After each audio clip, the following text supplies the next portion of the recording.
नमस्कार मित्रांनो, आजच्या व्हिडिओमध्ये आपण कल्याण ते तळोजा मेट्रो मार्गाचा एक अपडेट बघणार आहोत।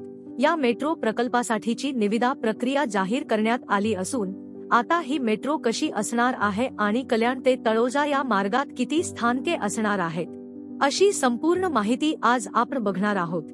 मित्रांनो, व्हिडिओमध्ये पुढे जाण्याआधी आपण जर आपल्या चॅनलवर नवीन असाल तर चॅनलला सबस्क्राइब करायला विसरू नका।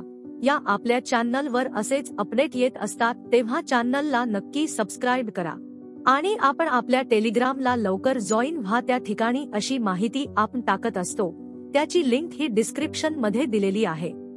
मित्रांनो, आता कल्याण तळोजा मेट्रो मार्गाचे काम जलद गतीने सुरू करण्यासाठी शासनाच्या माध्यमातून निर्देश जारी करण्यात आले आहेत। विशेष म्हणजे या मेट्रो मार्गाचे काम लवकरच सुरू होईल असे मुख्यमंत्री एकनाथ शिंदे यांनी नमूद केले आहे। आता या मेट्रो मार्गिकेसाठी 15,021 कोटी रुपयांची निविदा देखील जाहीर करण्यात आली आहे। आता या मेट्रो मार्गिकेसाठी लवकरच ठेकेदार नियुक्त होईल आणि या मार्गिकेच्या कामाचे शुभारंभ होईल अशी आशा व्यक्त होत आहे। हाती आलेल्या माहितीनुसार 30 महिन्यांच्या कालावधीत म्हणजेच 2025 पर्यंत हे काम पूर्ण करण्याचा मानस शासनाने ठेवला आहे। खरं पाहता या मेट्रो मार्गिकेची निविदा जाहीर करण्यासाठी काही तांत्रिक अडचणी उपस्थित केल्या जात होत्या, मात्र मुख्यमंत्री महोदय यांनी याबाबत जातीने लक्ष घालून तांत्रिक अडचणींमुळे या मार्गाची निविदा रोखून ठेवू नका असे संबंधितांना निर्देश दिले होते। याच पार्श्वभूमीवर या कल्याण तळोजा मेट्रो 12 या मार्गिकेसाठी आता निविदा जाहीर झाली आहे।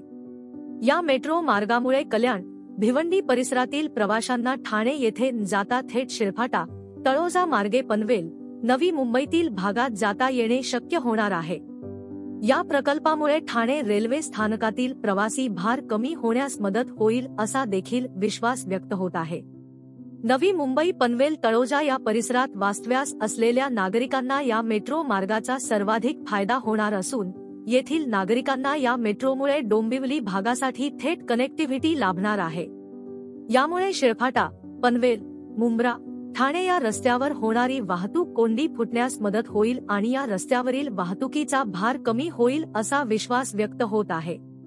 हा मेट्रो मार्ग एकूण 20 किलोमीटर लांबीचा असणार आहे। या मेट्रो मार्गामध्ये कल्याणमध्ये कृषी उत्पन्न बाजार समिती, गणेश नगर, पिसवली, डोंबिवलीत गोळवली, MIDC, सागाव, सोनारपाडा, मानपाडा, हेदुटणे, कोळेगाव, निळजे, वडवली, बाळे, वाकळण, तुर्भे, पिसारवे डेपो, पिसारवे, तळोजा या स्थानकांचा समावेश राहणार आहे। या प्रकल्पाची पायाभरणी खरं पाहता 2018 मध्येच झाली, मात्र काही तांत्रिक अडचणींमुळे हा प्रकल्प रखडला होता। पण आता या प्रकल्पासाठी निविदा प्रक्रिया जाहीर झाली आहे, म्हणून लवकरच या प्रकल्पाचे काम सुरू होईल असा विश्वास या निमित्ताने बोलून दाखवला जात आहे। तर मित्रांनो, या व्हिडिओमध्ये एवढेच। व्हिडिओ आवडला असेल तर व्हिडिओला लाईक करा आणि चॅनलला सबस्क्राइब करायला विसरू नका। नक्की सबस्क्राइब करा।